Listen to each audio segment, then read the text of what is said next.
Oi, pessoal, bem-vindos a mais uma aula de história. Nas últimas aulas, nós temos acompanhado como era, aí a vida na antiguidade. E na aula de hoje, nós vamos continuar vendo sobre esse assunto, mas com ênfase nas atividades econômicas e a tecnologia na antiguidade. Bom, como a gente já discutiu em aulas anteriores, a agricultura era uma atividade econômica muito importante para as civilizações antigas. Na Mesopotâmia, por exemplo, a agricultura era bastante importante, era a base da economia. Eles desenvolveram sistemas de irrigação para aproveitar as cheias do rio Tigre e do rio Eufrates. E o que acontecia com esses sistemas? Eles eram controlados pelos camponeses que cultivavam linho, lenha, trigo, gergelim e cevada, além de legumes e hortaliças. Além da agricultura, gente, as pessoas também se dedicavam também à criação do gado e ao artesanato. E aquelas pessoas que eram mais pobres, dentre os habitantes do Egito, eles acabavam trabalhando para aqueles que detinham aí riquezas e terras, como vaqueiros, carroceiros e até pastores. E no Egito, como era que isso acontecia, gente? Bom, no Egito, a agricultura estava entre um dos principais métodos econômicos também. E tudo girava em torno do rio Nilo. Aí eu trouxe aqui para vocês essa imagem aí que ilustra, a questão da agricultura para os egípcios. Eles aí fazendo uma colheita de trigo. Bom, como eu já disse, tudo girava em torno do rio Nilo.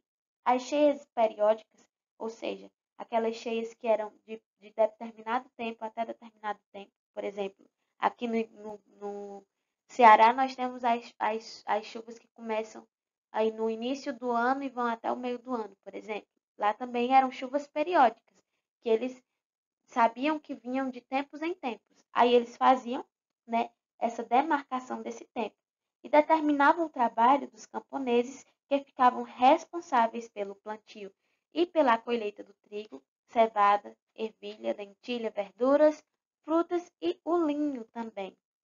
Além disso, eles também criavam, ficavam responsáveis pela criação de porcos, bois, carneiros, gansos e patos. Os egípcios também fabricavam cestos e sandálias, entre outras coisas. A partir do quê? A partir do papiro, gente. Deixa eu demarcar aqui para vocês, porque é bem importante vocês se atentarem para o papiro. Não sou muito boa fazendo círculos, mas enfim, deu para vocês entenderem. E o que era esse papiro? Era uma planta que nascia do rio Nilo, às margens do rio Nilo. E aí os egípcios tiravam essa planta e dela surgiam, aí o material para fazer cestos, sandálias e também para fazer uma espécie de papel que eles usavam, para escrever. Tudo isso surgia do papiro.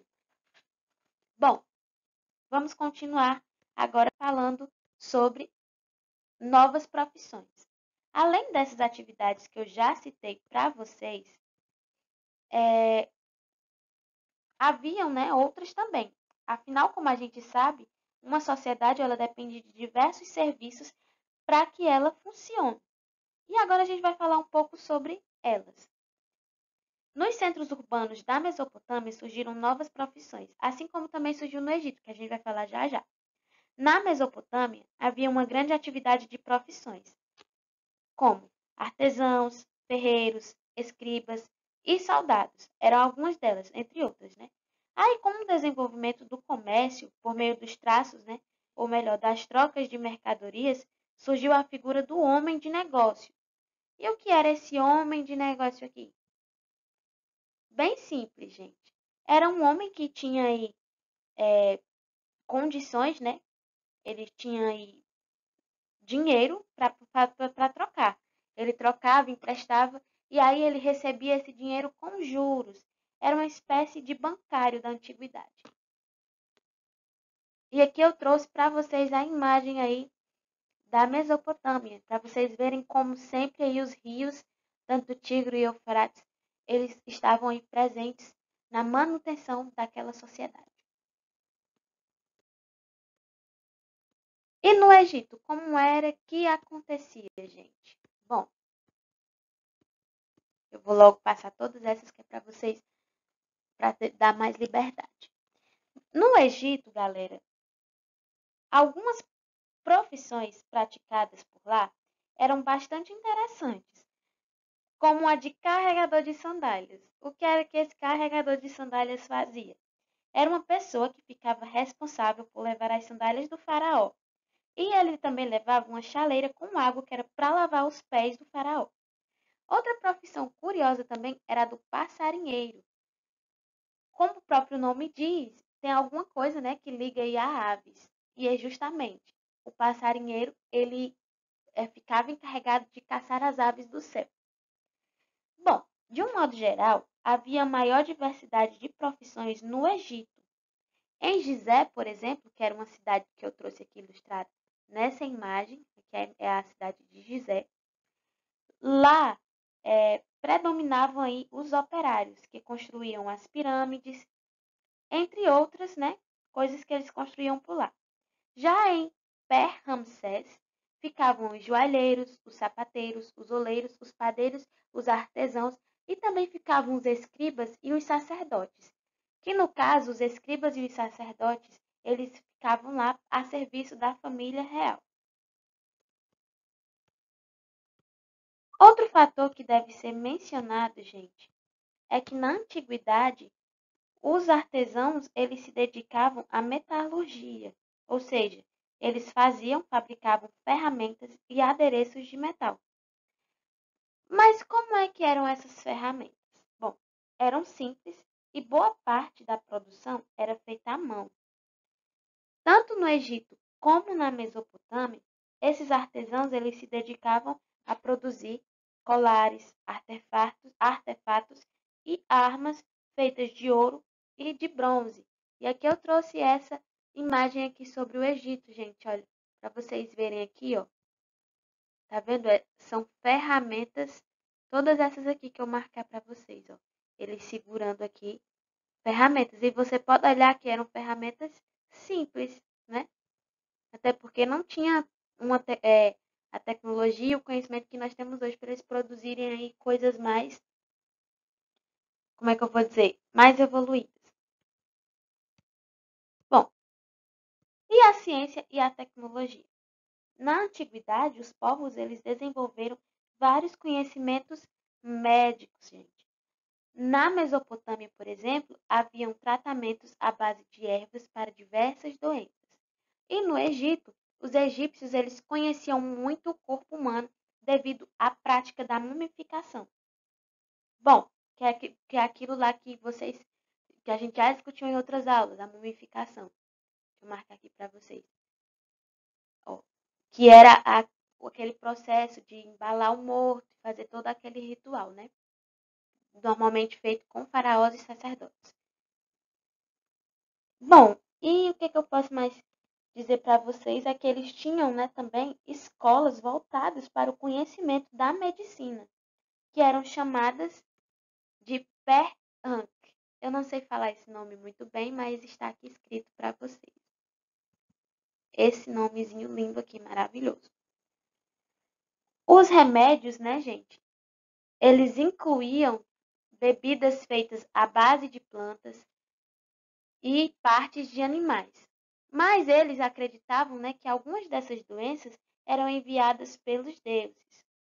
E o que isso queria dizer?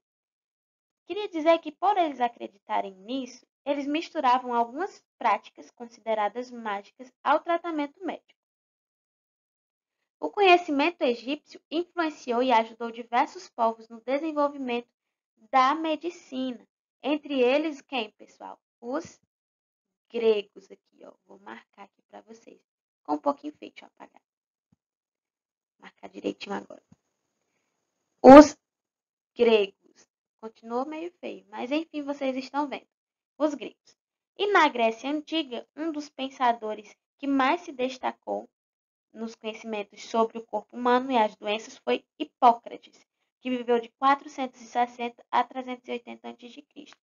Para ele, as diversas causas, né, das doenças eram naturais e não sagradas ou mágicas.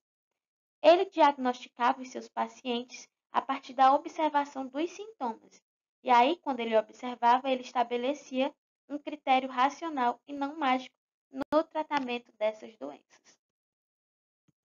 Nós temos discutido desde o início da aula a importância que os rios, tiveram aí para a manutenção daqueles povos na antiguidade. Mas como era que eles controlavam esses rios? Bom, o conhecimento tecnológico ele foi fundamental para controlar inundações e também para que esses povos criassem aí sistemas de irrigação. Na Mesopotâmia, por exemplo, gente, eles, com o conhecimento da matemática, eles construíram arquedutos que controlavam o fluxo dos rios. Já no Egito, as noções que eles tinham sobre a matemática eram mais sofisticadas, a ponto deles terem um próprio sistema aí de numeração. Eles também desenvolveram complexos sistemas de irrigação. O que era que isso tornava? Tornava a agricultura mais eficiente. Contribuiu também, porque eles, a partir do conhecimento que eles tinham, eles construíram canais e barreiras para o melhor aproveitamento das águas do rio Nilo. Eles também tiveram desenvolvimento na tecnologia e no comércio, pessoal. Nas cidades portuárias, haviam construtores de barcos que produziam pequenas embarcações feitas do papiro, que vocês lembram, que eu falei que o papiro era uma planta que nascia no rio Nilo. Então, desse mesmo papiro que faziam as sandálias e o papel que eles usavam para escrever, eles também construíram barcos que eles usavam para a pesca. E algumas embarcações maiores eram feitas de cedro, obtidas nas trocas comerciais com outros povos, como os fenícios.